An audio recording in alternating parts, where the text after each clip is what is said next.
Imagine this. It's the distant year of 2000. You've arrived at the future. Ooh. Welcome to End of Mission, the podcast where we talk about missions that have ended. I'm Face of Sarcasm, and this is going to be my episode today. Who are you? That's a deep question you've been asking me. I am Paul, the pressure-fed astronaut, and I think we'll, just as a quick custodial thing, so this week, astronaut Rick Hawk died. We saw him on STS-7 and STS-51A. We will see him again on STS-26. He was 84 years old. So, rest in peace, Rick Hawk. And R.I.P. And we'll discuss this later, but there was that crash in Louisville with the MD-11, so oofda. That's not good. Yeah. Any other custodial things before we get started?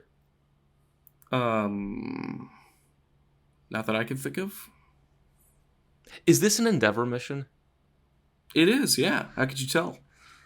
Because the next one is also an Endeavor mission. I think if we were to plot out how many missions we've done, I think we've overdosed on Endeavor. Because STS-57 was Endeavor, STS-54 was Endeavor. Yeah, look, Endeavor's got some good missions. It does have some good missions. It's a good shuttle. But I think this year we've done a lot of Endeavor missions. So. Given Endeavor a lot of love. Yeah. I do recognize one of the names. You should. It's Janice Voss. Mm-hmm. We've seen her before. Yes, we have. A lot. Have we covered all of her missions yet? No, I don't think so. She's got 5, I think. Yeah, I think we've covered her 3 or 4. Yeah, I think we have 2 more missions of hers left. Okay. So, woo! Yeah! Should I move to the next slide? Yeah, we can get started. Ooh. Yep, so this is an Endeavor mission. Wow. Yes, so this is STS-99. It is the 97th flight of the Space Shuttle program. It's the 14th flight of Endeavor. And the previous flight for Endeavor was STS-88, and the one before this was STS-103, because numbers don't mean anything. Yeah, and STS-88, for those who don't know, that is the first ISS assembly flight of the shuttle. Ooh, it was exciting. It's also the one right after STS-77 in the commercial float zone. Yeah! Getting off to a banger of a start. Yeah. The ISS. Okay, so I'm now trying to think, because we're recording these kind of out of order. I'm trying to remember. We just covered Magellan? Yep, we just covered Magellan. And we're uploading this one on the 22nd of this month. Okay. So, if you recall, with Magellan, Magellan mapped out 99% of Venus. Yep. Right? Yeah. So now we had a higher resolution and more complete map of Venus than we did of Earth. That's embarrassing. That's pretty embarrassing, right? And it was like this pretty much throughout the entire 90s. So, with STS-99, we're doing the primary objective, Shuttle Radar Topography Mission, SRTM, right, which will acquire a high-resolution digital elevation map, or DEM, of roughly 80% of the Earth's land surface between 60 degrees north and 56 degrees south latitude. Why not 60 north and 60 south? I don't know. That's a good question. I think it's because of the reasons why. Okay. It could be that there's not much land mass in the southern hemisphere. Yeah, basically, this is all the land skipping in the southern hemisphere, skipping Antarctica, and most of the land in the northern hemisphere, aside from Siberia, Norway, and Alaska, and northern parts of Canada. Okay. We'll show a map later on. Yeah, it doesn't get all the way up to 90 degrees. Doesn't get doesn't get Antarctica. Doesn't get lots of stuff. I think Anchorage is at 61 degrees north. So everything south of Anchorage gets mapped. Everything north of it doesn't. Yeah, and the shuttle just can't go to polar orbits. Yeah, exactly. Yeah. But this is, again, going to be 80% of the Earth's land surface. And basically where everyone lives. Yeah, except the penguins. Unless you're except for penguins or people who live in Anchorage, Alaska. Yeah, but they don't count. They're not real. Yeah, is even Alaska even a state at this point? Well, maybe not, depending on who you ask. Yeah, well, uh-oh. It also has the secondary objective to test the deployment of a large, rigid structure and gain high precision measurements of its exact distortions. Because we're going to see later exactly, or in a moment, exactly how the shuttle is going to be getting this map. Well, I saw the mission patch, I can guess.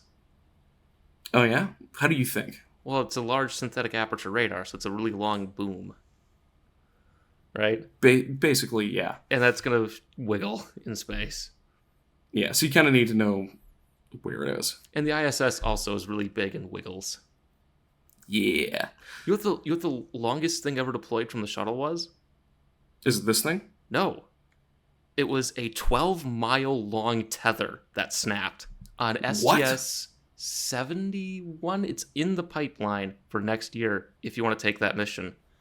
Oh, dang. Yeah. We got 12 miles of rope. We got to put it somewhere. Let's just put it on the shuttle and move on. We got a lasso satellite now. Come on, folks. Come on. And there it goes. It's still going. It's going. It's got 12 miles of this, all right? Yeah. Or for those of you who live outside the United States, 20 kilometers. Dang, okay, that's pretty long. It's pretty long, and it snapped. When did it snap? Oh, we'll cover it. We'll cover it in the future. In the distant year of 2000. Yes. Oh, man. So many things are happening in the year 2000. It's a new millennium.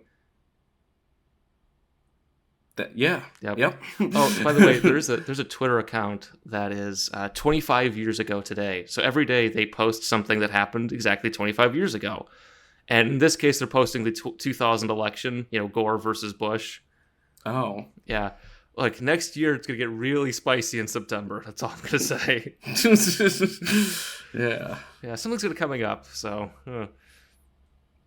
Next Yay. slide. Yeah, let's go to the next slide. Okay. Hey, that looks familiar. Yeah, so let's take a look at this, at the payload. So first we have the main antenna. Okay, so you see the big panels in the back of the shuttle? Yeah, yep. That's the main antenna. Wow. I know the shuttle flew some radar missions before. Yes. Yeah, a couple of SIRC missions. Yeah. I think this is the third one, or... Well, it says third generation there on the slide, so... Yes. That's why I think it's the third one. I would hope so. Well, third generation could be we did the first generation, and then we didn't do anything with it. The second generation is the one that flew, and then, you know what I mean. Yeah. Okay, so this main antenna is designed to transmit and receive C-band and X-band radar signals. Cool. The thing itself is 39 feet or 12 meters long and 13 feet or 4 meters wide. It's the size of the payload, shuttle right? Payload. Yeah. And it weighs over 13 metric tons. So it is the most massive flight hardware JPL ever built. Holy cow. Yeah, it's big. Yeah. It's third generation SIRC, and it also has X-band synthetic aperture radar, the XR, which is jointly developed between Germany and Italy. Ah, so it's just extending out its hand, to gesture. It's like, hey, we're gonna map the planet. Yes, that's what exactly. this is, right? That's right. Yes, yeah. But also, you can see that this is the new millennium. This is 2000, so we have these new graphics. Yeah, these advanced computer graphics. Look Wow. how incredible it looks. All the Wow. fidelity and detail. I do like all those kind of computer graphics from that era. I've said this before. I have, some of those picture books from this era, so I kind of have a soft spot for them. It's very nostalgic. There's a certain nostalgia. When I was 12. But it's from a more innocent time. I was 12 in 2007. That was not an innocent time. Yeah, that was very much not an innocent time. No, it was not. Next slide, please. Next slide, yeah. Wow. Yeah, so you can see how big this thing is. That is very large. Yeah. Also, I do have a lot of images of like of it being prepared because there's not a whole lot of images of it on flight. Oh, it's not photogenic. It's not very photogenic. I mean, it's a white box. Yeah, there is that. Yeah, but you can see. I think it's the XR part of it. So the SIRC are the big panels. So the big and then ones. These guys, these are the big ones. Yeah, those big ones. Those are the SIRC, and then the small ones running along the top. That's the XR. So this is C, and then these are X band. Yes. There. Yeah. Oh, because it's different wavelengths, right? I'm pretty sure. Yeah. Yeah, because K upper, of course, is near water, so that's like a micrometer or something like that, and X band and C band are different. Yeah, I don't know enough about radio to know the difference and tell you about the difference and why you want to do one or the other. All I know is they went with X and C because those are cool letters and right next to each other on the keyboard. Yeah, and this is 2000, so it is the future. There's X in everything. Oh yeah, it's the era of X before somebody ruined it. Yeah. You know who. Yeah. Next slide, please. So the second major component of this is the mast. Ooh. Yeah, it's the Able Deployable Articulated Mast, or ATOM. Yeah, isn't that nice? Isn't That's that neat. cute? It's the Yeah. See, that's how you know this is NASA, because it's an acronym. Everything's an acronym. Yeah. Yeah. See, the thing is 200 feet long, or 60 meters long. Holy cow. Yeah, it is the largest structure put into space at the time. Wow. Except for, because it's an actual structure as opposed to a tether. That is true, yes. Yeah. And the International Space Station's not much bigger. Yeah, and Mir is not that big. I mean, it's got all the modules put together, but those are separate pieces. This is one big thing. Yeah, one big giant scissor lift. Yeah. That's cool. Yeah, it's made up of 87 cube-shaped truss sections. It's made up of alpha titanium, as opposed to that weak beta titanium. Yeah. Invar stainless steel and carbon fiber reinforced plastic. That's what CFRP means. Cool. Yeah.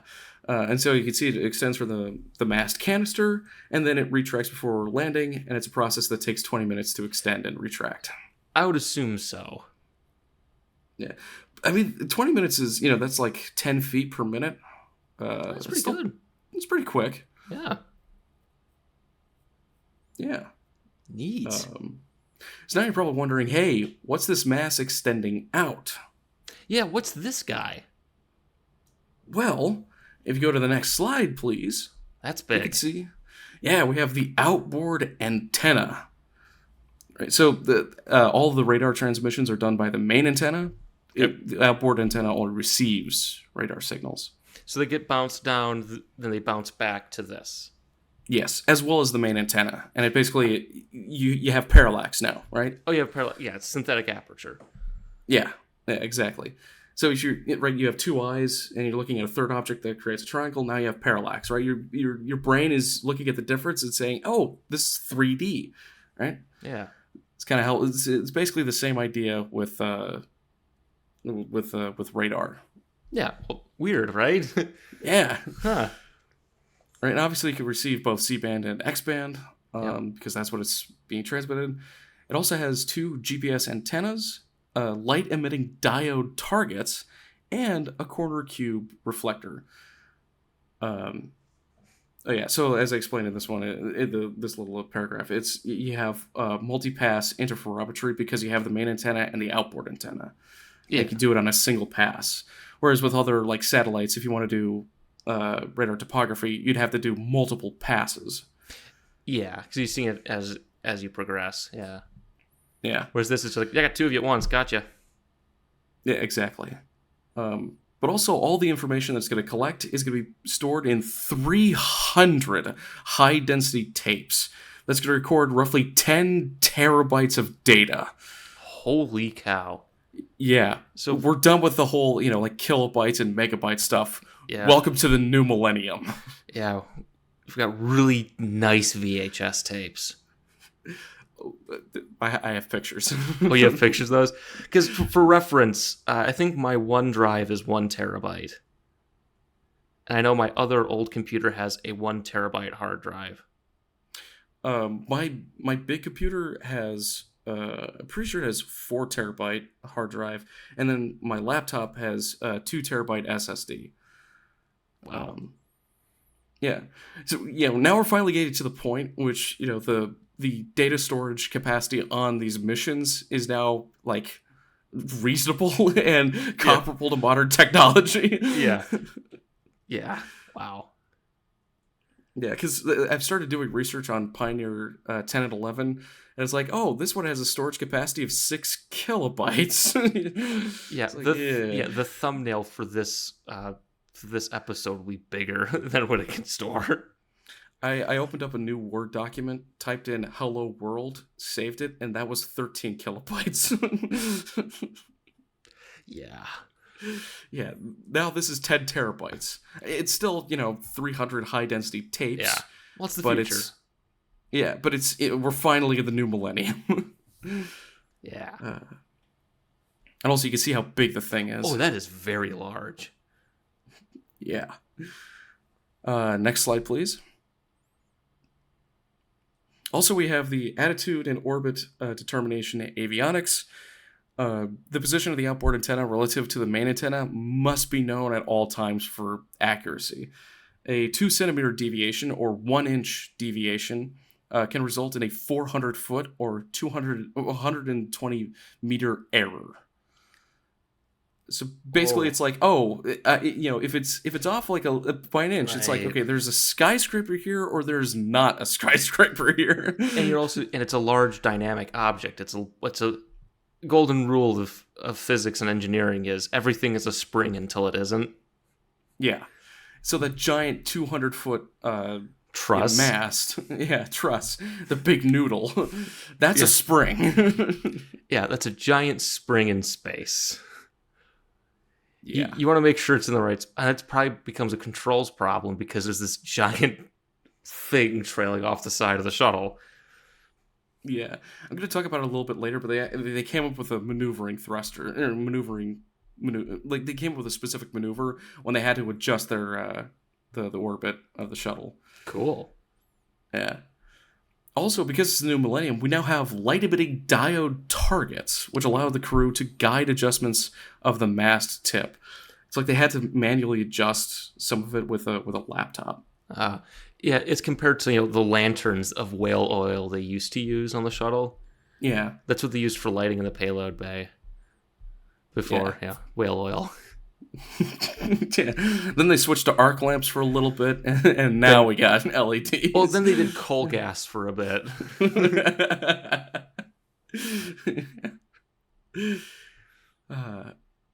Also, there's the rangefinder. Rangefinders measure the distance to the outboard antenna because you got to know again where's the outboard antenna. Yeah, where is this thing? Yeah, and then you also have GPS measuring the position of the shuttle. That's cool. As well. Yeah, because you got to know, okay, where are you relative to the ground? Where is everything relative to you? Where is everything? Yeah, where is everyone? I went to space, and suddenly there's only a few people here. Like, what's going on? Yeah, there's a meme going around a while back from I think Andor. They brought back Forrest Whitaker, and he was doing a transmission to somebody in the rebellion. and he said, "You have no idea where I am."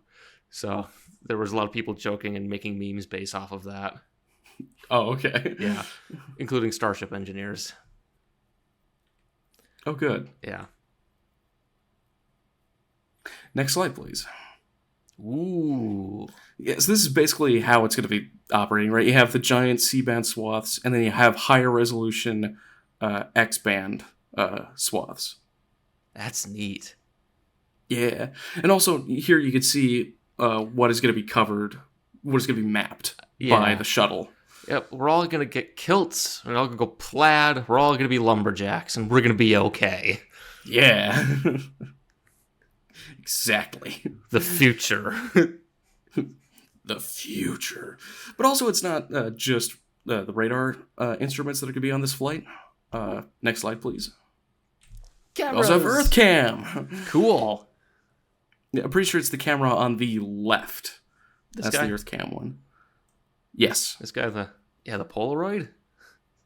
Yeah. Neat. Basically, with Earth Cam, you have middle school students pick interesting locations to photograph before the mission.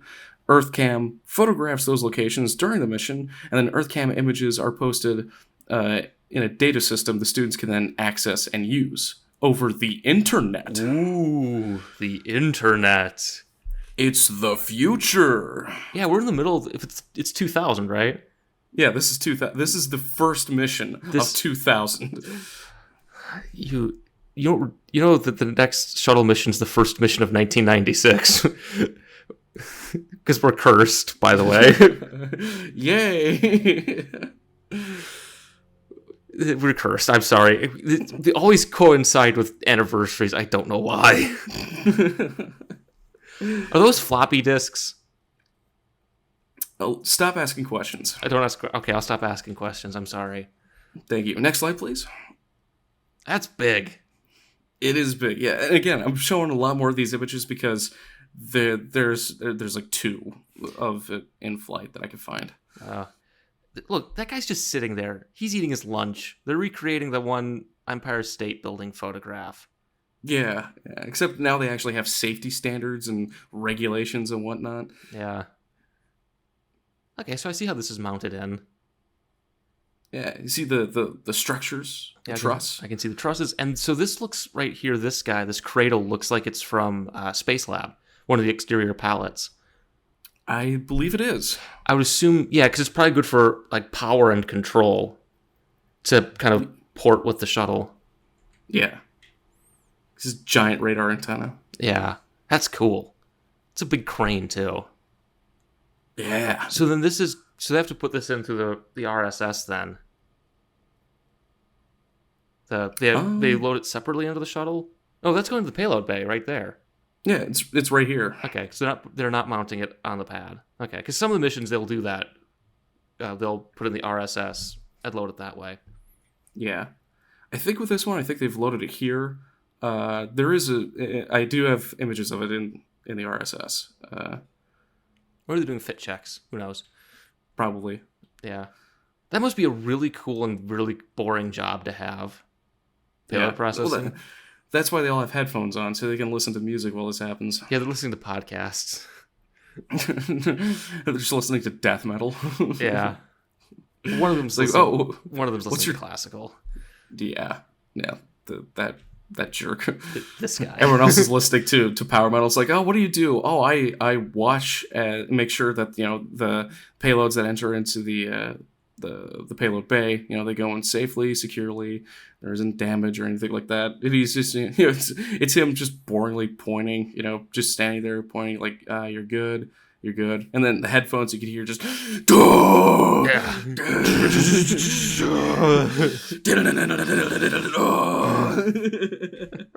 good. You're good. Yeah, and this weighs 13 tons, too. That's pretty heavy. Yeah. That's like all of our family at Thanksgiving put together. This is like coming out for hamburger. This is coming out for Thanksgiving, by the way. Yeah, this is just like our family at Thanksgiving. You know who you are. Yep. Next slide? Next slide, please. Oh, yeah. Yeah, and as you can see, it is... Oh, look, they all packed lunches. Oh, yeah, look at that. Yeah. They got the safety railing up, too, so you don't fall in and get smushed. They're just lowering it in like a casket, giving it a funeral. It's like, you want to get on the underside of that? This is the canister. What? This is the RSS canister. Oh, okay. Yeah. Cool. Because we're learning. Yeah, because there's some payloads that don't work being loaded into the shuttle and just sent out. I think this qualifies as one of them. Got it. Yeah, okay. That's what the RSS structure is for. Cool. Yeah. Next slide, please. And these guys are arguing, see? Why are you sitting there, Steve? Look, I've been standing for the last 6 hours. It takes forever to load this thing. Yeah, these guys over here are chilling. Why can't we? Look, you're gonna yell at them? Yeah, I will later. Yeah, Steve! Steve too! Josh! Gosh. Next slide. Oh, it's the early 2000s. Derek! Oh yeah, it's Derek and Jason. Mike! Yeah. All right, next slide, please. Yeah, so it's being lowered in and loaded slow enough that the crew can now point at things and act like they know what they're talking about. Ah, yes. There it is. So you see this box? Yeah, this is the box that points at this thing. Oh, they got the big camera out, too. They got a giant camera. The future. Yeah. And so, and then they have enough time to pose, for the crew to pose in front of the... Yeah, pose in front of the payload. Yep. Yeah. That's really big. It is huge. Speaking of the crew, we should probably introduce them. Yeah, we should. Next slide, please. Here's our crew. Nice. Yeah. We've got a wide spectrum of hair. And if you look in the background, a wide spectrum of flags. That's true. It's very international. Because I see a German flag. I see a Japanese flag. I see the American flag. Mm-hmm. And the NASA flag. And ESA over there. Yeah. Yeah, exactly. So, next slide, please. So first up, we have Commander Kevin R. Kriegel. Yeah. Yep. Born 16th of September in 1956, and is from Amityville, the Amityville Horror, I assume. Yep. Amityville, New York. It's from Group 14. Got a Bachelor of Science from United States Air Force Academy. Master's of something, MPA, from Troy University. And this is his last flight. Oh, he's retiring. And I'm assuming Troy University is in New York as well. I think so. That sounds vaguely familiar, because I think RPI is near it. Okay. So we got all these universities up in the Northeast. Yeah. Yeah. Then for the pilot, we have Dominic Dom L. Gory. Gory? Yeah. I assume Gory. Yeah. I don't know. I've only ever seen these names spelled. Yeah. So if I mispronounce them, that is intentional. It is because I don't like them and will disrespect them. Yeah. Fight me. Come on the podcast, we'll fight. Yeah. They're all still alive. We can take them. Yeah. So Dom was born on the 2nd of May, 1957. Is from Lake Charles, Louisiana.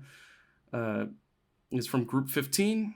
Got a Bachelor of something got a BD from United States Naval Academy. Master's of Science from University of Tennessee. And this is his second of 4 flights. Ooh, so he's going to go to the ISS then? I assume so. Because that's pretty much all that's going to happen after these. Yay! I love the 2000s. Yeah, they're great. Then we also have Mission Specialist number 1. I want to say Gerard? Gerhard. PJ Thiel? I think it'd be Tyla. Tyla? Yeah. Is it the first or the second letter that is of the EIIE? It's German, though. Yeah, that's what I'm asking. I don't remember. I think it's the second. All the German I know is, wo ist die Toilette und gibst mir alle dein Geld? That's all I Ja, know. sehr gut. Das ist sehr gut. Yeah. So Gerhard. He was born on the 2nd of September, 1953. He's from Heidenheim, West Germany. Yeah. So he's from the 1987 German group. He's got his doctorate from the University of Heidelberg, and this is his first and last flight. Yeah. I guess he didn't like it. Yeah, I guess. Or I guess he had so much fun. I just can't do this again. This is the highlight of my life. Yep. We'll go to the next slide. Next slide, please. So Mission Specialist 2 is Janet L. Cavandi. Ooh. I think it's Cavandi. That sounds right. Yeah. She was born on the 17th of July, 1959, and is from Carthage. Missouri. Carthage, Missouri, yeah. Yeah. She's from Group 15, got her BS from Missouri South State University, and her Master's of Science from Missouri University of ST. I don't remember what ST. ST. It's like South Technical or something. Probably South Technical, yeah. Got her PhD from University of Washington, Wisconsin. I don't remember. Either University of Wisconsin, or University of Washington. I don't think West Virginia would be. No, I don't think they have those in West Virginia. Yeah. Do you know what her degree was in? I don't remember. I really should have spelled this out. Yeah. See, that's what I make my slides. I always try my best to make sure I include what's their degree in and where they got it from in a way that I remember. Yeah. Because I can't remember. She got a doctorate. I'm assuming it's going to be something in engineering or science related. Yes. If it's for this kind of mission, I would assume it's going to be electrical engineering. Because it's radar. Yeah, probably. Right? No, botany. Yeah. Yeah, oops. She's in the middle of her flight career. This is the second of her 3 flights. Cool. Yeah, very exciting. So she was probably going to do ISS stuff. I would assume ISS were one of the last space lab flights because they stopped doing that after Columbia for obvious reasons. Yeah. And that's coming up. We're getting there. For Mission Specialist 3, we have Janice Voss. Yep. She was born 8th of October, 1956, died 6th of February, 2012, RIP. She's from South Bend, Indiana, from Group 13, BS from Purdue University, MS and PhD from MIT, and this is her last flight. Yeah. And yeah, she had a career, I'll say that. 5 flights is pretty dang good. That's a lot of science, too. She did a lot of science. Yeah, we covered a lot of the missions that she's already been on. Yeah. Well, because I think, because was she on 8394? I think so. I think she was, which helps. Yeah. And then finally, we have Mission Specialist 4, Mori. Mark Mori. Yeah, Mark Mori.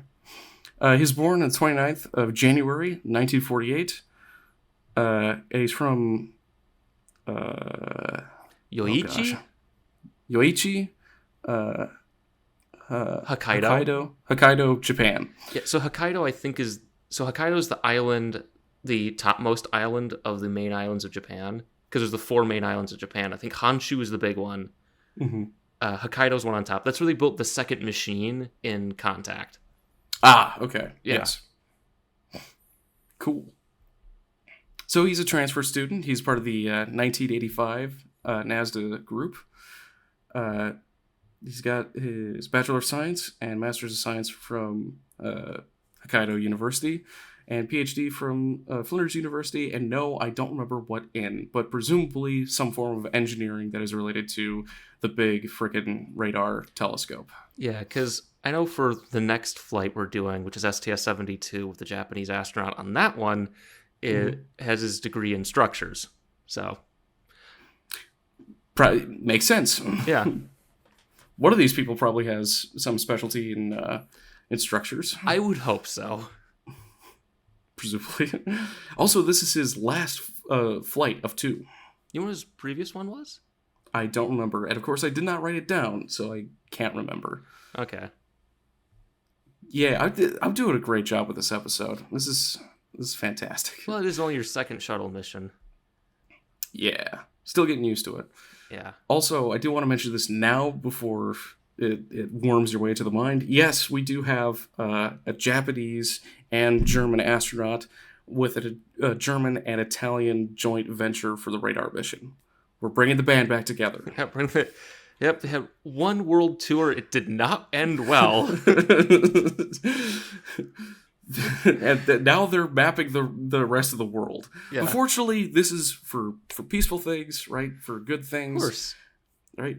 It's trying to create a map of the world because of the, as we mentioned before, the kind of the embarrassment of Venus being more well mapped than Earth. Yeah. But also the reason why it's a radar map of the Earth is because it can help map tropical locations that are under constant cloud cover, because that's how the tropics work. Yeah, the intertropical convection zone. It's just constant thunderstorms. Yeah. It's because it's almost entirely directly under the sun every single day. Yeah. So it evaporates the water. It's like, oh, we got nowhere to go. So thunderstorms. Yeah. Oops. All right, everyone. Let's get the tape measure out. How big is that hill? Yep. All right. Let's get the tape measure. Okay, it's about 6,000 sticks. Okay. Up there. How big's a stick? Good question. Okay, let's do a normal distribution plot. This is really hard, guys. Okay, it's somewhere between 6 and 14,000 feet. Okay. How do we put that onto a map? I don't know. Oh, man. Get the markers. There we go. Yeah, let's get the highlighters out. We'll figure this out. Don't worry, guys. It's the future. Yeah. It's 2000. Yeah, it's the year 2000. Yeah, very exciting. Yeah. Well, we go to the next slide. Next slide, please. Ooh, I always like those kinds of pictures. Yeah, these are great. Oh, yeah. You see, they're actually stacking the shuttle up. It's in flow. Yeah, and there it is out on the pad with the RSS. The RSS, yes. Rotating service structure.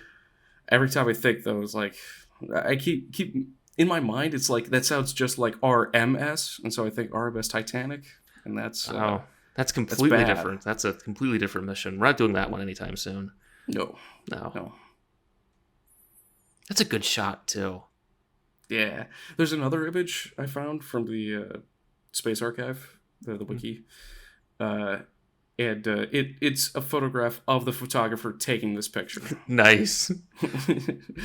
Probably should have included that one, but this one was beautiful. Again, that's how I think is, because you'll see all the famous photos. Like when we do STS-41B, which I think is next year, it's one of the most iconic pictures ever taken of space flight. I'm gonna get a few of those. I'm not gonna include that one. I'm gonna include the others. Great, because you know this one. We'll do the other ones. Yeah. Okay. It's a really nice shot. The dawn, or is it dusk? So it's out on the pad. I want to say dusk because you're looking towards land. Yeah, because this way is water. Yes. Which means that's east. Yeah, that's not W. I thought you said west. We're good at this, don't worry. Want me to draw a smiley face on the sun now, too, differently? Next slide, please. Okay. Ooh, yeah. Yeah, that's the RSS. Yeah. So I had to load that into the thing, and then push it in. Yeah, just slide it into place. And they got the big cover on it, too. I'm just going to kind of peel it off. Like, you always get that electronics cover, you just peel off, and it's really satisfying. It's one of those. Yeah. When you're peeling it off the monitor, it goes... Oh, yeah. Like, oh, yeah. Yeah, it's one of those. Really satisfying feeling. It's brand new, it's clean, doesn't have any dust on it. Oh. Yeah, that's really big. It's huge. It didn't have room for anything else. So I bet that's the control and avionics box for this. So that's the mast canister. That was a test, yes. Of course. Yeah, the avionic stuff, that's the little box in the middle. Oh, okay. Oh, that's this guy. I meant like shuttle interface. Oh, I'm assuming that's probably on the underside. It probably is the pallet then. Yeah. Yeah. Man, Yeah. that's really big too. It's huge. All right, next slide, please. Welding shack. Yeah, at least with these images, they cleverly hid it behind the big shiny van that the astronauts are actually taking. Oh no, I see it. There they are. There's more. They really got to come up with a better entrance. Or when they do Artemis 2, it's gonna be right out in front of the welding shack.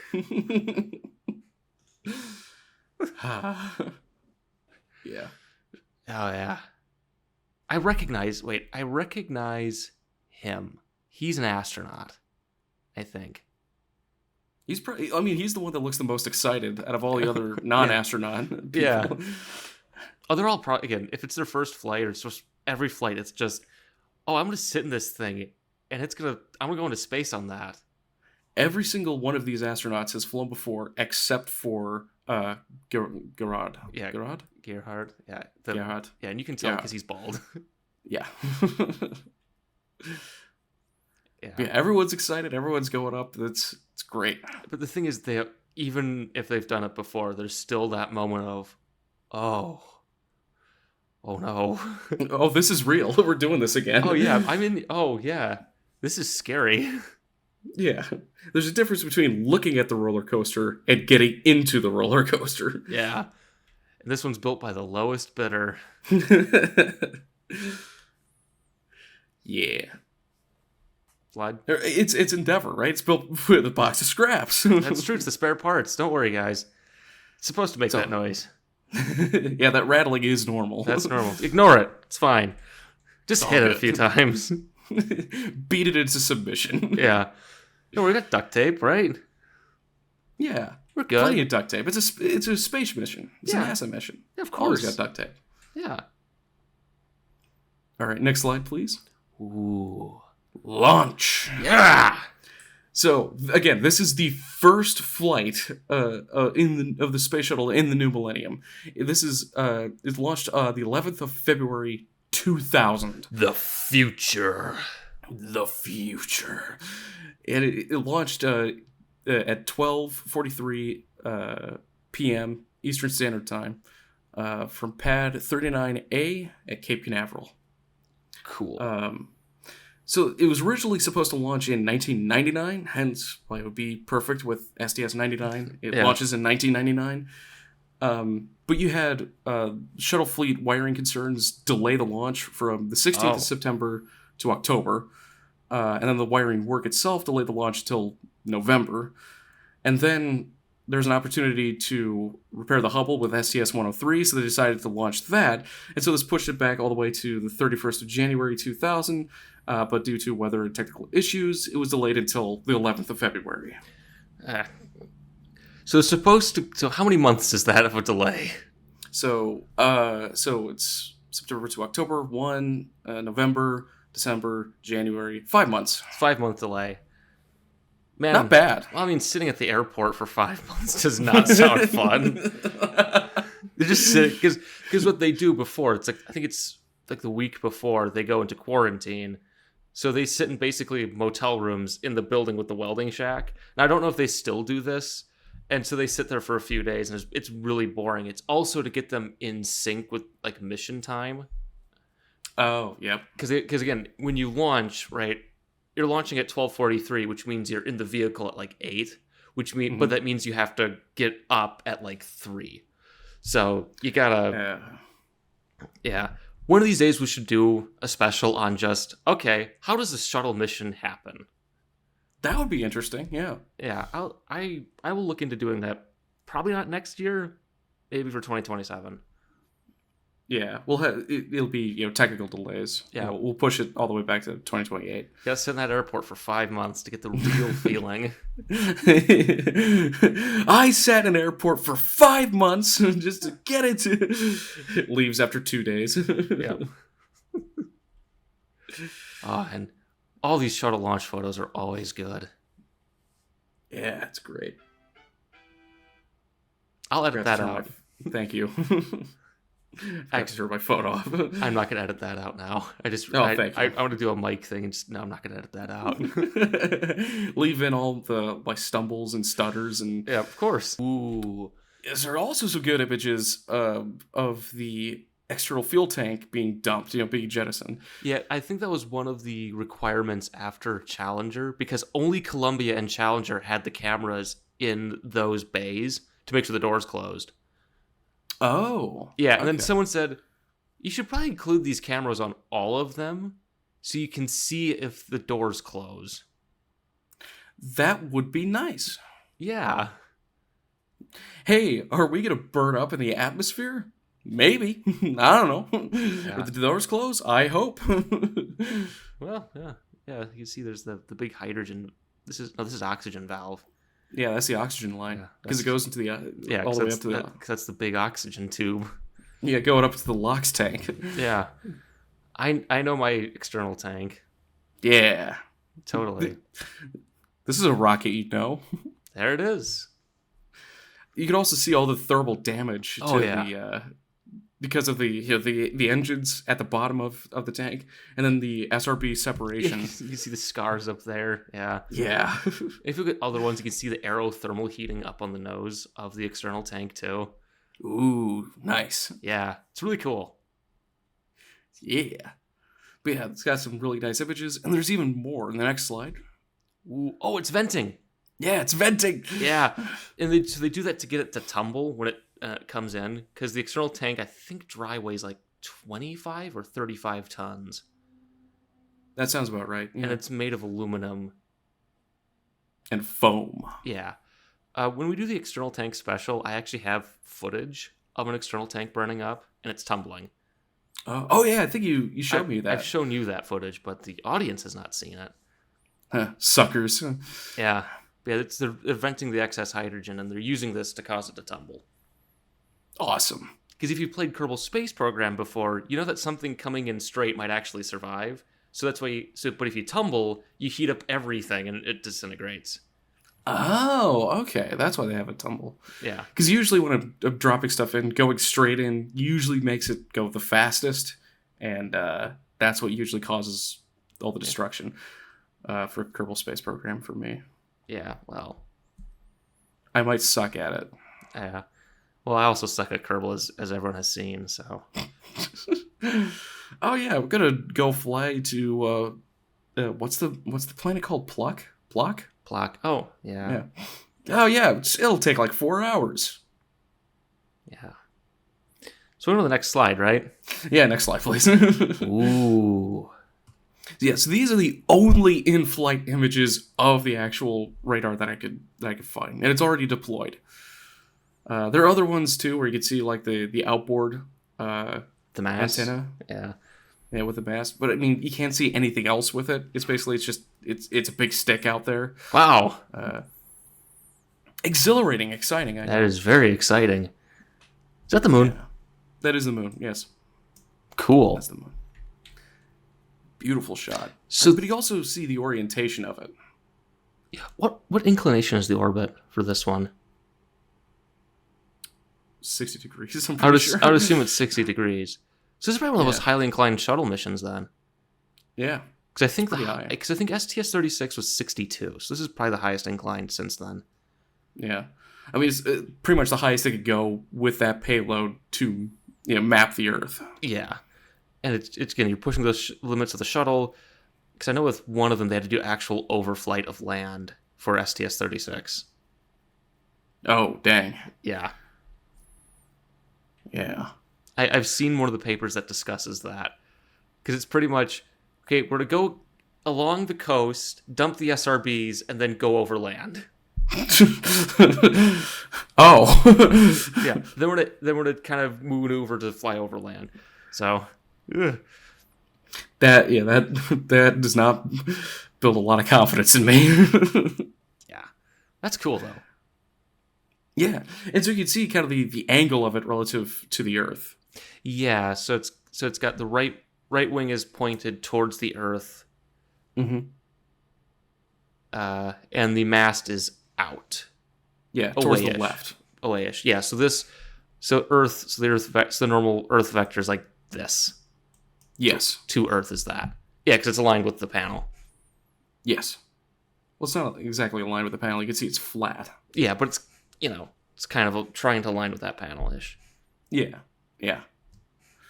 And also, from what I read, they initially had it going they had the shuttle facing forward, right? So it was flying forward in the direction of its orbit. Oh, so this is the velocity vector then. It's Yes, I know you can't really draw an arrow going forward. draw the coordinates. It's kind of like that, yeah. Sure. Initially, they were doing it forward first, bow first, but then they later on in the flight, I think because of the way that they were doing maneuvers, they had to turn it around and have it go aft first, engines first. Interesting. It's got to do with the RCS, right?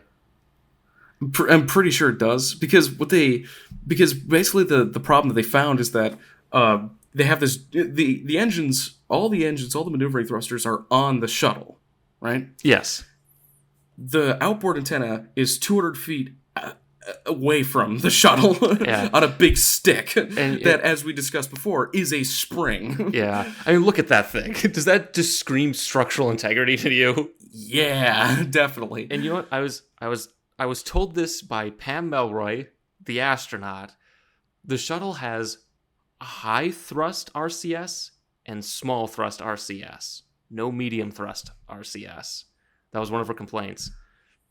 Oh. She told me this specifically. Dang. Yeah. It's not like Kerbal Space Program where you have like full 0 to 100% thrust. Yeah. Where you can tweak it. It's either you have a lot of thrust or almost no thrust. Yeah. Because of the giant stick that they had hanging off of it, they developed the fly fishing maneuver, I think is what they called it, or fly cast. Yeah, because if you're fishing, right, you have the rod. Yeah, the fishing rod. Yeah. So is that the next slide? No, I couldn't find any diagrams for flycast. But basically, they broke up. So instead of doing one burn for a maneuver, they would break it up into multiple smaller burns for a maneuver, and that was and they would time it so that way they would arrest the swaying of the outboard antenna. Oh, okay. So we have the shuttle here, right? I'll just draw it. This is the shuttle. Yes. And there's this. Yep. So that's gonna wiggle like that, or it's also gonna it's gonna wiggle. Yes. Yeah. Or the other way, right? So you time the thrusters so it's kind of on, so when it's in the right spot for you to do it. Yes. It's kind of like how in the SRB's light right as the shuttle realigns itself after the twang with the SSNE's light. Exactly. Yeah. Yeah. Exactly like that. And so you break it up into components so you don't have to deal with one axis of motion instead of three. Yes, exactly. Yeah. Again, I couldn't find a diagram, so there could be a little bit more to this, but they did have to come up with a specific maneuver because of it. Neat. Yeah. All right, next slide, please. Oh. There they are. Changing out the tapes. Oh, yeah. Oh, and they're still wearing 90s polos.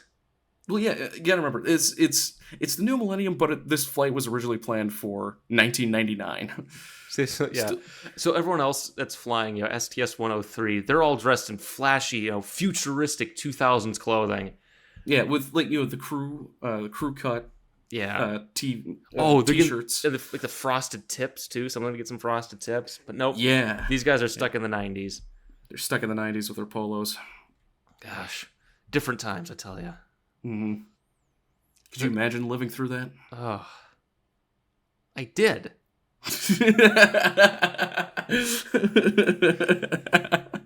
Took you a second. So did I. Yeah. Ugh. Yeah, they're changing up the tape. So I bet then this is the interface. The blue here is the interface for the Yeah, for the radar like data storage. Because yeah. that's the galley there. Yeah. Yeah, because he's up on the flight deck. He's on the mid deck. Yes. Neat. But again, you have to. You gotta circulate the tapes. Jeez. There's 300 tapes, and all getting like 10 terabytes of data. Yeah. Be kind. Rewind. Exactly. Yeah. Oh man, you remember VHS tapes? Yes. You were having to rewind all of them after you'd watched the movie? Yes. I love modern technology. Oh, it's See, great. the kids these days, they'll never appreciate that. They don't understand. They just don't get it, man. Just don't understand. Yeah. We had to wear these awful 90s polos. Had to watch VHS tapes with a VCR. Yeah. But everything was narrated by Don LaFontaine. You know, the In a World guy. So, you know. Oh, yeah. It's fantastic. Oh, yeah. Great times. And laptops look like that. Oh, God. Oh, it's a ThinkPad because it's got the little the mouse thing. Yeah, it's got the red dot in there, yeah. Yeah, he's going on Excel or something. I don't know. Probably custom software. Yeah. Oh. But yeah, so this is what, 90% of the mission is. Just swapping out tapes. Yep. Because the crew was broken up into red and blue teams. Yep. To help monitor and run the thing 24/7. But yeah, they're just swapping out tapes. I went to college to be an engineer and an astronaut, and I have to change videotapes. Just like high school all over again. Gosh, it's my first job. Jeez. Want to rent one of these? Ugh. You accidentally sneak in one of the tapes. Yeah. So NASA engineers just suddenly they're getting the data, then suddenly they're watching Twisters or Twister. Yeah. What's going on? Why is it so cool? Yeah. I do not remember Earth looking like this. So gorgeous. You want me to go to the next slide so we can make more jokes about the past? Yeah, please. So aside from just swapping out the tapes, they also had some other stuff to do. Like they had to change out the oil filter. Yeah, change the oil filter. Yeah. Look at the electronics. Try and understand which wire does what. Yeah, the squirrel put some acorns up in there. It's God, I gotta get those out. I gotta get it out. Now there's the spiders and everything. Yeah, and so actually, you know what those are? The canister. I think it's oxygen generation, right? It's the lithium hydroxide canisters. So in Apollo 13, remember they had they had to get changed. You got to put this into this with nothing but that. Yeah, that's one of them. That's what that is. So you got to put the square peg in the round hole. Pretty much. That's the round peg that it's supposed to go into. And after Apollo 13, they standardized them to be the same shape for obvious reasons. Good call. That's a smart idea. It's a very smart thing to do. Hey, what if we made the components interchangeable? So if one of them went out, we still had the others. Yeah. What if our spare parts actually were for this thing? That would be convenient.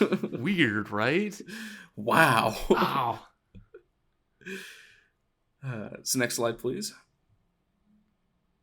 They're also doing more important things, like looking at all the laptops that they have, pointing at all the diagrams and documents. Ooh, I like they have the radar image on the Polo. Yeah, that's cool. It's pretty cool. Cool. The Polo is also blue with red sleeves and green collars and ends. Okay, he has 2 watches. Everyone's wearing watches. Yeah, but he's got 2 of them. It's N+1, right? It's true. One goes out, you have the spare. That's true. And there's so many laptops. Yes. It's the future. That's true. The future. He's probably got a digital watch there. Yeah. Probably. Ooh, looks like a calculator watch. Ooh, that's pretty cool. That is awesome. That is. Yeah, the shuttle does not look that big on the inside. Well, it's not really. It's not really that big. It really isn't. You have the flight deck, you got the main deck, and then you have outside. Yeah. And that's probably why I think the Space Lab missions would have probably been the best to do, because the Space Lab is just open and big. You have more places to go. Yeah. It's like, okay, yeah, I'm only here for, 12 days, but I'm kind of sick and tired of these people, so I'm going to hide away. Yeah, I'm going to go in the corner. Oh, wait. Which corner? Oh, could you perform this science experiment while you're there? Hey, can I get the screwdriver? Thanks. Yeah, probably not great for an introvert. Yeah. Yeah. Go to the next slide. Yeah, next slide, please. Hey, the sleep cabins. Yeah, they actually have like the little sliding doors. That's nice. That's comfy. It's cozy. Yeah. Yeah. There's your privacy. Yeah. It's this thin piece of plywood. Yep. There it is. Yeah, here they are. The crew is hanging out. They're goofing around. Yep. There's got some those jelly beans or those peanut M&Ms. I think those are jelly beans. Okay, because I think STS-41D carried jelly beans on because Reagan wanted to talk to them and he loved jelly beans. Cool. Yeah. Our America's space program, jelly beans. Jelly beans. Yeah. I bet if we were to do the flight today, it'd have to bring up McDonald's. That's true. McDonald's. Yeah. Well, as we're going to discuss on Challenger, one of the experiments is sponsored by KFC. So. Ooh, nice. Yeah, involves chickens, by the way. Really? Are they Kentucky Fried? Well, they got that way, but that was not part of the plan. Oh, God. They're Florida Fried. Okay, so more insensitivity. Editor, cut that out. I'm the editor. Yeah, cut that out. I'm going to go to the next slide before we say more dumb things. Thank you. I appreciate that. Ooh. Oh, National Imagery and Mapping Agency. Is that, I think that's NRO now, isn't it? It's not NRO. It's a different one. Oh. It became, National Geospatial Intelligence Agency. It's NGI. NGI. Yeah, it was one of those. Because one of the most advantageous uses of space is to look down at Earth.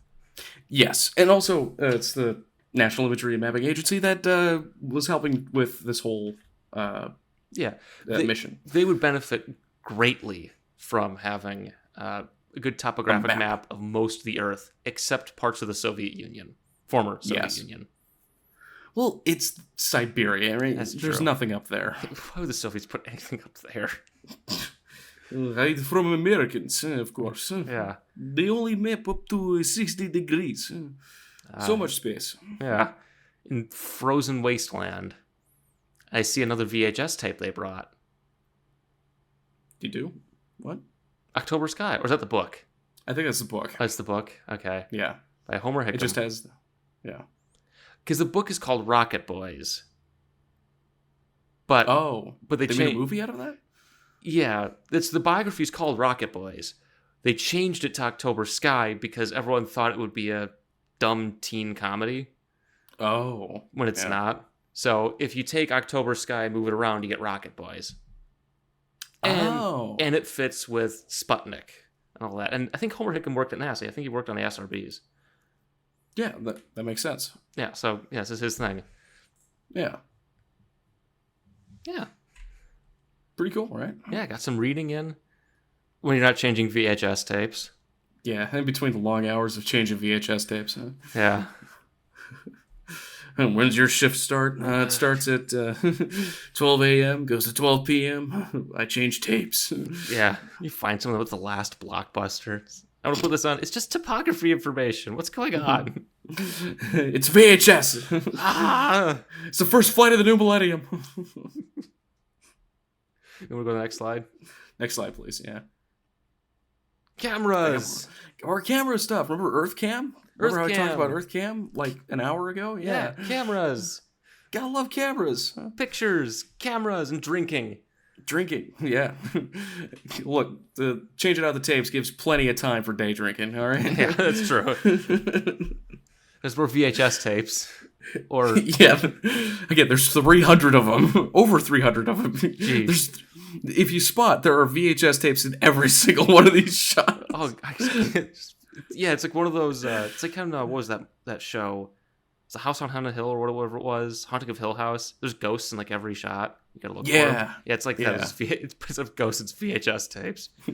Haunted VHS tapes. Ooh, it has a digital elevation map. Ooh, spooky. Ooh, yeah. Want to go to the next slide? Yes, please. That's a big camera. Yeah, I think this is one of the other secondary instruments or experiments on board. Is testing out a brand spanking new TV camera. I bet that's what those VHS tapes were for then, because the ones that were for the topography, those are more grayish, but the other ones we were seeing are more VHS tape like. So I bet that's what goes into this. That could be, yeah. Yeah. But also, there's over, I cannot stress this enough, over 300 of these tapes. You think you could scatter a few, yeah. While you're changing them out. Yeah, jeez. You can see the door to the little astronaut's room there. Yeah. There's also the exit of the space shuttle. Yeah, that's the emergency exit. All right, guys, I'm going to go out for a smoke break. Yeah, wait, what? Next slide, please. Oh, that's cute. Yeah, they got the little model of it going around the inflatable beach ball Earth. That's neat. That's cute. Yeah. Yeah, it's great. That's fun. I'll go to the next slide. Next slide, please. And here's the crew all hanging out in their incredible 90s polos. And they're at a lunch break, I can see, or supper. Yeah. Ooh, changing tapes out, gets you hungry. It gets you hungry. You need a nice, nutritious meal for any growing astronaut. Exactly. Sponsored by Colgate. Yeah. And they all look nice together. Yeah. All right, let's go back. All right. Okay, I'm going to go home. Landing. Already. So, after 11 days, 5 hours, 38 minutes, and 41 seconds, STS-99 returns home on the 22nd of February, 2000 at 6:22 p.m. In the future. So, got home late, going to go home and, there's supper waiting on the table. Exactly. It looks like this guy's racing him. Yeah, I can beat him. I'll get you. He's got to go in front of him, Yeah. Speed came out only a few years earlier, right? That's true, yes. Yeah, exactly. Just pretend that there's a bomb on there. You gotta go over 55 miles an hour. Yeah, we'll get you. So it completed 181 orbits and filled up 332 high-density tapes with just radar imagery. Wow. Yeah, so it was 99.98% of the planned area that was mapped, and it got 8 to 12 terabytes. The different sources that I looked at had conflicting information, so it's somewhere between 8 and 12 terabytes. Yeah, I mean, it's only off by, 33%? Yeah, pretty small margin. Yeah, it's small. That's acceptable. Yeah. Yeah. Also, 2,715 EarthCam images were taken, which this is the fourth flight that EarthCam was on, and the previous three collectively had about 2,100. So he beat him. It's the future. In the digital age, you can take more pictures. Exactly. Yes. It's the future. It's the future. So the question I had, of course, was, all right, so the space shuttle in the wee hours of 2000 mapped out 80% of the Earth, collecting 10 terabytes of radar topography data. Yes. And that's 25 years ago. Yep. Who uses that, right? Has anyone really used shuttle radar topography mission data? Has anyone actually used it? Like, does anyone still use it after 25 years? If you're asking me, I don't know. I would assume that they still use it because up until the 90s, there's a lot of HARP data that was taken from a gun in the 1960s. Yeah, the HARP program, right? They fired canisters into the upper atmosphere. They were still like 50% of what we knew about the upper atmosphere was from the HARP gun in the 60s. Yeah. We're still until the 90s. Yeah. So I assume we still use it. So I asked this rhetorically because I know the answer. Yeah. Well, let me frame it like this. The data that was collected by the space shuttle maps 80% of the Earth's landmass, where most people live, is in one large homogeneous data set and is publicly available Google and Earth. free for download. It's Google Earth. I bet they use it. Everybody uses it. So we have used it in our daily lives. Next slide, please. Google Earth uses SRTM data. You can use it. Yeah. If you've ever gone on Google Maps or looked on Google Earth, you've used SRTM data. Usually in combination with a bunch of other stuff. But for SRTM data, this mainly benefits, like, it doesn't really help map out, like, the United States or Europe, because we have other ways of measuring it, because we're a rich, developed nation with access to high technology. But for developing nations and poorer third world nations, aka this continent here, unfortunately, like that continent there, that really benefits them, right? They can use it a lot. Next slide, please. Right, so if you want to take a look at, for Africa, if you want to take a look at Tanzania from the view of Mount Kilimanjaro, pretty sure, It looks like, so this is the Rift Valley, isn't it? This is, that's part of the Rift Valley. Next slide, please. It's SRTM data. That's cool. Yeah. Next slide, please. If you want to take a look at this mountain in Ecuador, which is like basically right along the equator. Oh, yeah, this is the one that's the farthest from the core. I used to know the name of this mountain. Yeah, it starts with a C. I don't remember it. Yeah. It's a complicated name, and I don't want to butcher it. But if you want to know what it looks like in 3D, next slide, please. SRTM data. That's cool. And you can see all the outflow channels. Okay, so we got some outflow. There's a volcano. Because we just did Magellan, you know? Yeah. It's outflow, you have lava flows, you have, next slide, please. If you want to know what the Guyana Highlands looks like in 3D, ooh. Next slide, please. Ooh. SRTM data. That's cool. Yeah. It's fantastic. Yeah, this is why public space programs are good. Yeah.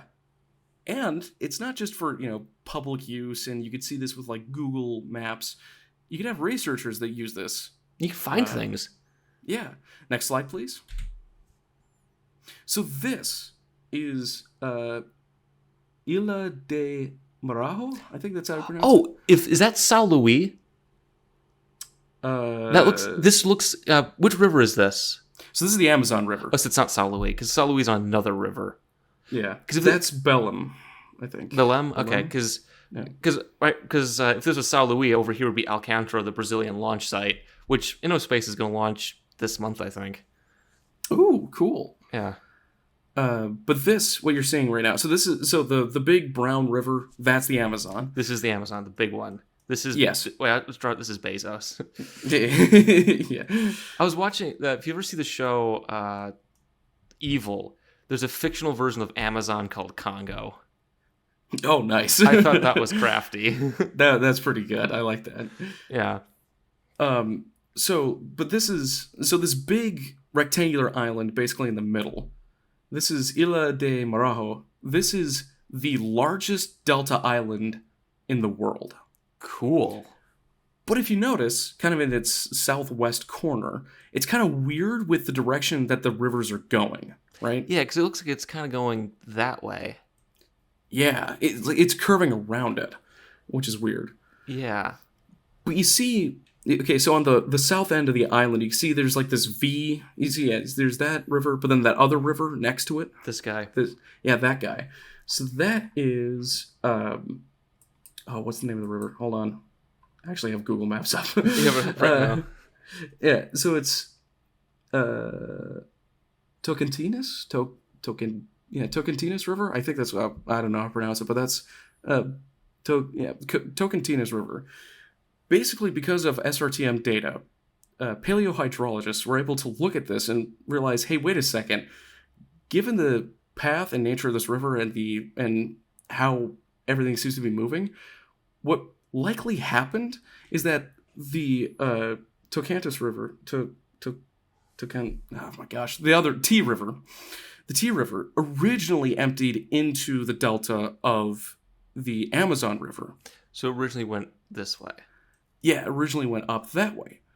But then, because of tectonic reactivation along where the exit path is now it exits south of the island. That's cool. Creating that island. Okay, so it just kind of dug that out. Yeah. That's neat. It's fascinating, right? Yeah, there's a lot you can learn from space. That's the inherent value of space, is you could look back at Earth and go, oh, look at that. Yeah. I have a few more examples of this, too. Next slide, please. Oh, Ethiopia, Addis Ababa. Yes. So this is the gorge of the Nile, specifically the Blue Nile. It starts in that big river, kind of curves around sort of this highland here in the middle, and then goes up towards more north. More north. Or more north of here. Oh, is this Adamazin?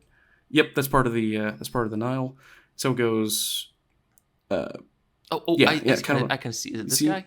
No, that's a road. Okay. There. So it goes there, right where your cursor is now. So it's kind of along there, okay. Yeah, I think it'd be better to trace it from the other direction. Right, yeah, but it kind of goes up. No, start from the lake. See the big blue lake up at the top? This guy.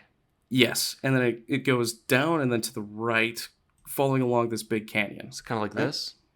No. So you see the big canyon? I'm sorry. Oh, kind of like that, right? Yes. Like that, and it kind of goes up there. Yes, exactly. Okay. Exactly. I'm sorry. It's kind of hard to see from here. You know this better than I do. Yes. I'm sorry about that. But yeah, so this is the gorge of the Nile. It's basically like the Grand Canyon that in Arizona. You know, the one we visited? Yeah, the big one. Yeah. Big crack. It's like, yeah. Big crack, right? Formed by the Blue Nile, right? And on its way up to meeting with the Nile itself. Yeah. Right? Yet this is basically at the equator. Yeah, rivers usually flow towards the equator, right? I mean, not necessarily. This North, is part of the Nile. The Nile. Oh, yeah, north. Goes north. I'm yeah. stupid. It's okay. It's all right. It just audio cuts out. Just okay, seppuku time. Yeah. I'm fine. Keep going. Yeah. But you can see, like, not a whole lot of information was really known about this until because I think around this. So Ethiopia, I think, had a civil war because they were under the Dirge for a while. Oh. Yeah, kind of hard to do geography in a place that's war torn. Yeah. Shockingly. A little bit. They're reshaping the geography with bombs and yeah. The Civil Wars. I think the Civil War is in the 80s though. They've been doing pretty well. That's good. But yeah, you can see the you can see the gorge. Big gorge. Yeah, you see there's a lot there too. Yeah, because at the south you see the Rift Valley opening it up. Yeah.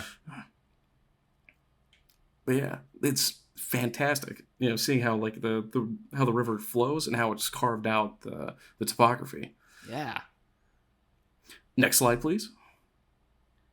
Is this so Lake? This is that Lake Chad? It is Lake Chad. I knew it. Yeah. And basically, paleohydrologists, they were taking a look at this, and from the topography, they realized, hey, in the past, this lake, with the muddy puddle in the middle of the green spot. So this is the muddy puddle, yeah. Yeah, that's Lake Chad, right? Originally, probably a lot bigger in prehistoric times. Yeah, there used to be, because Sahara used to be a lot greener. Because I remember, I watched a video by someone, I think it was like Mini Minuteman, that guy. He talked about the cultures, because we discovered there were caves and structures with art in them around Lake Chad. And there was there are people there, which means, and is over here, which means that a while back it used to be a lot nicer to live. Yeah. It's phenomenal. Yeah. It's a pretty incredible what you can find out just by having a map. Yeah, weird. Satellites can look down on things, because I know, to make things sad, there's satellite images of what's going on in Sudan right now. Have you heard about that? Oh, no. You can. No, I haven't. There's red stains you can see in villages and towns. Yeah. Jeez. Which it's also one of the benefits of satellite data is you can see, oh, they've been doing things over there. So That's not supposed to be red. yeah. So Oof. we're Things you can learn. Things you can learn from a map. But yeah, so Google Maps is not the only, right? And scientists are not the only people who use SRTM data. The United Nations uses SRTM data. I would hope so. Yeah, so that's part of UN SPIDER. SPIDER being space-based information for disaster management and emergency response. Pretty useful. Yeah, pretty useful. I'd say so. This is primarily, again, used for developing nations, right? Yeah. It's to help with them. It's also probably pretty good for things like flooding. Because you can kind of map out where floods might happen based off of this data. It's like, okay, well, if there's more water going to be in this spot, where's it going to go? Yeah, it'd be like floods, tectonic activities, earthquakes, fire. You can see how the winds might be moving across the topography. Yeah. Landslides and floods. Yeah. Mm-hmm. Next slide, please. But it's not just for emergency response; it's also for food and agriculture. What place is the best to grow your food? Yeah. Hey, you can tell from this that the water is flowing downhill, and this large flat area is pretty good for growing food. Yeah. Yeah, it's pretty nice. And we good. Then we put a pollution factory just to the north of that, and It dumps into the river. Yeah. Yeah. Don't worry. Yeah. I'll go to the next slide. Next slide, please. But it's also, Europeans. Yeah. Right? The EU, they use it as well, like with the European Soil Data Center. Centra. Oh, yeah, Centra. I forgot. It's European. It's wrong. European language. Yeah. They also, it's like, SRTM, Shuttle Radar okay. Topography. It's pretty big. I don't want to spell the whole word. I deal with Germans all the time. They just keep adding things together. They love doing that. Yeah. But yeah, so a lot of different international organizations. Next slide, please. Even the Australian government, right? Yeah. They use this as well. SRTM data. Gotta find out where the spiders are hiding. Well, they're not exactly hiding. Yeah. Next slide, please. So, yeah. Let's get away from Australia. Right. So the Consultative Group on International Agricultural Research, they also use SRTM. They work with a bunch of different nations, again, to help with agriculture and growing food and feeding people and all that, ending world hunger and whatnot. Yeah, GIS is a massive field you can get into. I actually thought about going into that for a while.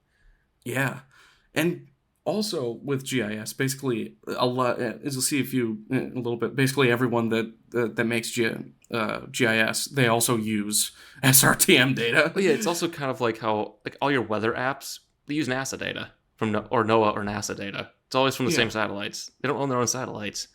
Don't privatize these things. Well, who said that? Somebody. I don't know. I'm going to go to the next slide.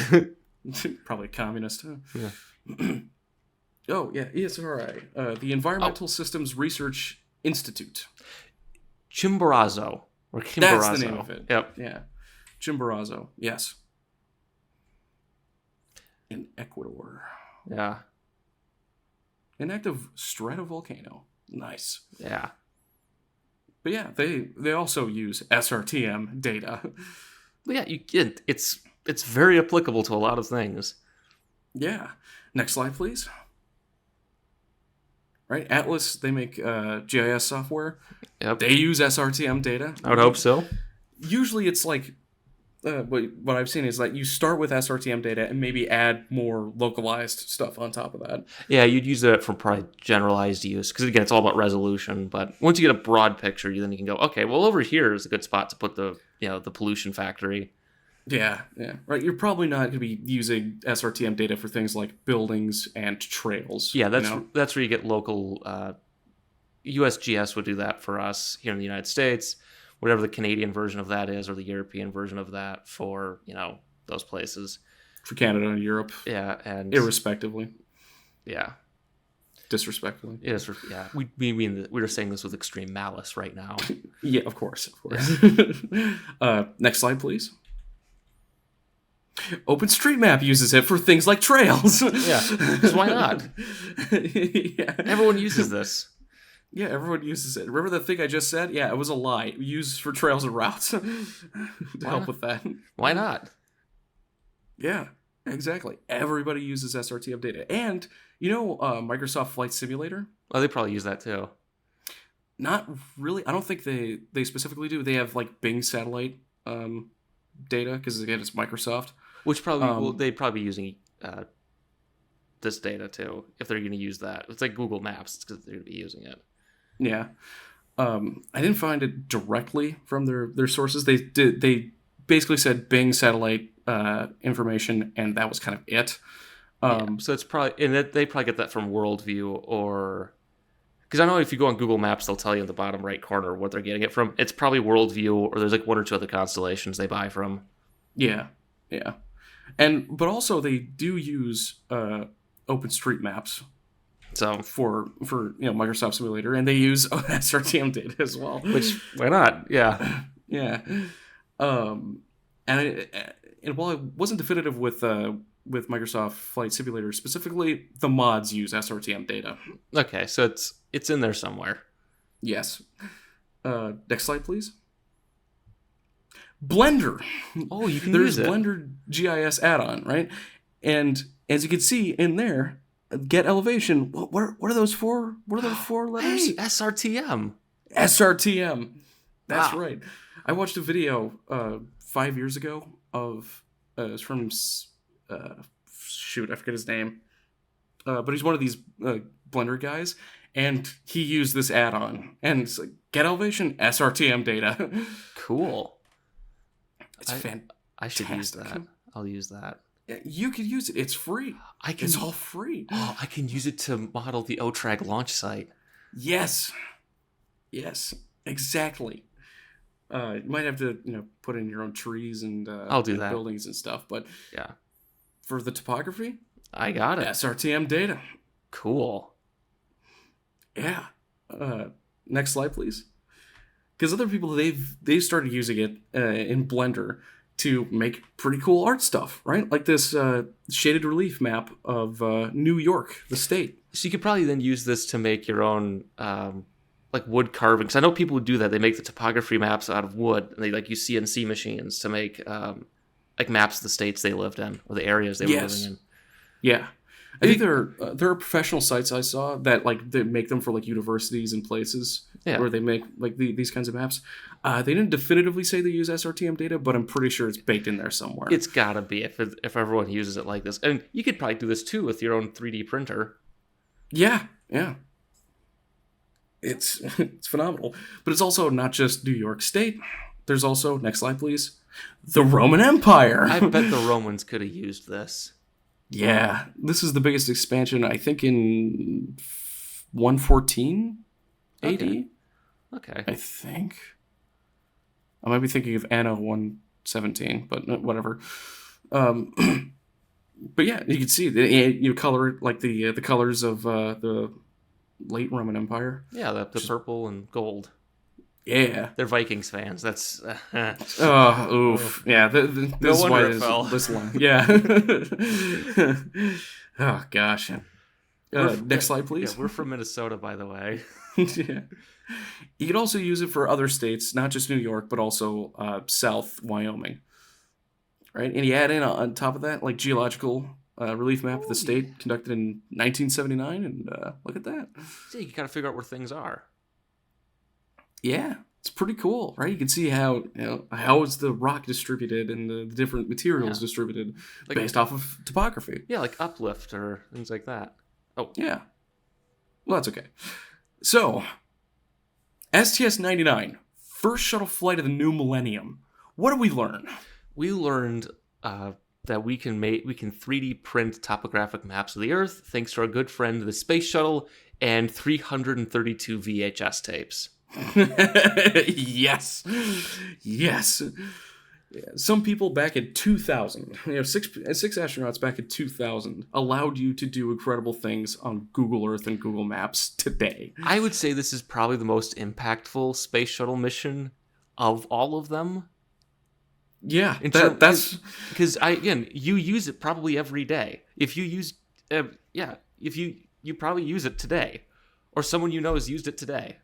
Yeah, it's massively beneficial because again, it's a free map of the world, except Siberia and Anchorage, but they don't. Alaska. No one cares. It's Alaska. They don't exist. They don't. Yeah, Yeah, it's a. I can they're see not real. Russia from my house.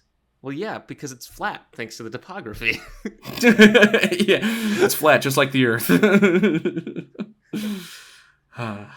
I'd call this a successful mission.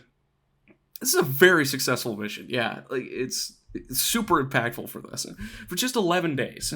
Yeah, just 11 days. Very impactful. Yeah. We have been talking about this for about an hour and a half, so I kind of want to... Want to wrap things up? Let's wrap things up. All right. Next slide, please. Oh yeah, What's on the next episode? so the next episode is getting topographic data very quickly from fulfilling your 11-day mission in 11 microseconds. Yep. We'll get some really interesting topographic data of that satellite very quickly. We get super high resolution images of it at this one specific spot. No, there's no again. Okay, spoiler. We've already recorded this episode. This is the only image of the satellite that exists. There are more pictures of the thing that killed it. I mean, spoiler alert. that gave it a really close hug. Good hug. Yeah. This is a fluid transfer mission. This is a rapid fluid transfer mission. Yeah, it was very lonely, and so we sent a care package to give it a big hug very quickly. An American care package. Yes. Want to play us out? Alrighty then. Happy Thanksgiving, anyone, if you celebrate it in America. Otherwise, happy, middle to the end of November. See you in December. This has been End of Mission.